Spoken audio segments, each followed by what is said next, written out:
എപ്പോഴാ മുകേഷ് ചേട്ടൻ ഇന്നലെ രാത്രി വലിയ വിളിച്ചത്, അങ്ങനെ ഞാൻ ഉറങ്ങിപ്പോയി. ഉറങ്ങാൻ വേണ്ടിയുള്ള സമയം ആയില്ല. ഇന്നലെ രാത്രി വിളിച്ച ആ സമയത്ത് ഞാൻ ഉറങ്ങിയായിരുന്നു. ഇപ്പോഴും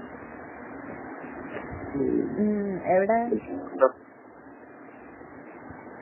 ഹലോ, ഞാൻ കൊല്ലത്ത് വീട്ടില.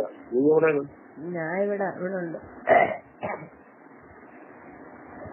അപ്പൊ ഞാൻ ഇതിനകത്ത് വരട്ടെ? ഇത് എന്റെ അടുത്ത് ഇരിപ്പുണ്ട്. ഹലോ, ഉമിത ഒരു 10 മിനിറ്റ് വിളിക്കാം. ഞാൻ അങ്ങോട്ട് വിളിച്ചാൽ നമസ്കാരം. നടൻ മുകേഷ് എന്ന് പറഞ്ഞാൽ ഇന്ന് കേരളത്തിലെ എല്ലാവർക്കും അറിയാം. അദ്ദേഹം കേരളം കണ്ടിട്ടുള്ള ഏറ്റവും വലിയ പെണ്ണ് പിടിയാനാണ്.